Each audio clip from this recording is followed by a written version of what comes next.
What's up guys? Today we're back with another meal prep. This one is super easy, there's not a lot of ingredients, and it doesn't take long to make at all. So let's do it, let's get to it. I do that 3-4 times again, I testify for you. I'm so that like you, that bitch I do it all, I won't cry, I'm kidding you. I'm not, long if you joking, now here for me, I ain't got it, I've been skinny. 96 4-ground beef typically is shied away from because of how lean it is, but there's a lot of ways that you can make this not be dry. If you're making a dish that typically is going to be cooking in some kind of water, or it's going to be braising in some kind of sauce, or you're going to be adding some kind of liquid to it, that takes away how dry it is, and it just makes it taste great. And you don't have to worry about the hundreds of calories that you would be intaking for 75-25 or 85-15. So we're going to be using this for our meatballs. We're also going to be using egg beaters. The reason that we're using egg beaters and not eggs is because with egg beaters, it keeps the volume high and the protein high, but it takes the calories down from normal eggs. Egg beaters are typically about 1/3 of the calories of one large egg. So we're using egg beaters in the meatballs not only to keep the volume high and the protein high, but it's also going to help with the texture. The good thing about Hughes Teriyaki Marinade is not only does it already taste good, it already has the cornstarch slurry into it, so it thickens up as you cook it. That way you don't have to add a cornstarch slurry to it, which adds extra calories to it. You don't have to worry about any of that part. And we're just going to top it off with some sesame seeds. So let's get to the actual hardest part of making this whole thing. We're going to grab 24 ounces or 1.5 pounds of our lean 96 4-ground beef, and we're going to season it from here. So the seasoning, we're going to come in with some black pepper. We also don't want to be too overbearing with our seasonings because the teriyaki sauce actually has a lot in there. So we don't want to go too spicy. We don't want to increase the flavor too much. Just keep this how it's supposed to be. We're also going to drop in some garlic powder, and then we're going to drop in some onion powder.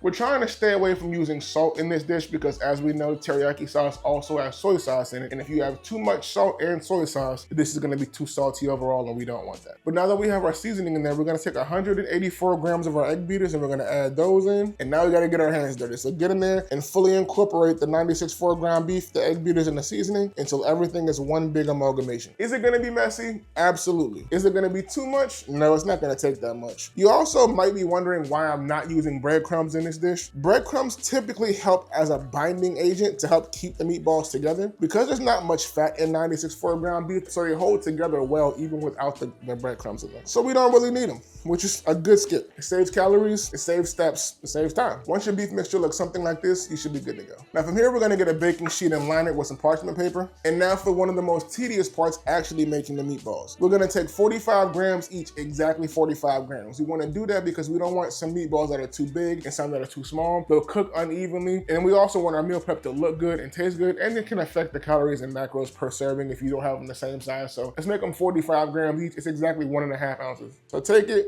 roll it around like this, and you should have a meatball that looks just like this after it's done. And take it and just apply it. And after you have all 18 of your meatballs rolled together, we're gonna place them on the parchment sheet. They should all be even sized just like this, and we're gonna take this and we're gonna bake this at 400 degrees for 20 minutes. It's gonna be just enough time to fully cook these, but not overcook them because we are gonna cook them in the sauce a little bit more afterwards. And while those are baking, I figured it'd be a good time to let you guys know that I do have a cookbook out called Plated with a Purpose. It has a ton of different meal prep ideas just like this one. It has dessert ideas, it has dinner ideas. Anything that you could possibly need to hit your goals, I have it in here. I'll link it in the description so you guys can see it, and I'd appreciate it if you check it out. Another thing we're gonna do while they're baking is we're gonna get our sauce prepared. We're gonna take our Hughes Teriyaki Marinade and we're gonna add 1 cup of this to a skillet on medium heat. So let's go and toss our teriyaki marinade into our skillet. As it simmers, it's gonna start to thicken up, and then we're gonna add our cooked meatballs into this to baste them and to finish them off in the sauce. And you want it to simmer, not boil. If it's boiling, then it's gonna start to reduce. And we don't want it to reduce until we get the meatballs into the sauce. You're looking for a texture like this. And once your meatballs are done, they should look something like this, and we're gonna take those and we're gonna drop them into our sauce. Now from here, we're gonna let our meatballs just roll around in our sauce in here. We're just gonna baste them for about 3 minutes while this thickens up a little bit. But you should already be seeing the vision at this point. But from here, we're just gonna go ahead and take a couple of sesame seeds and sprinkle them over the top just for decoration and a color pop. And boom, you got teriyaki meatballs for meal prep.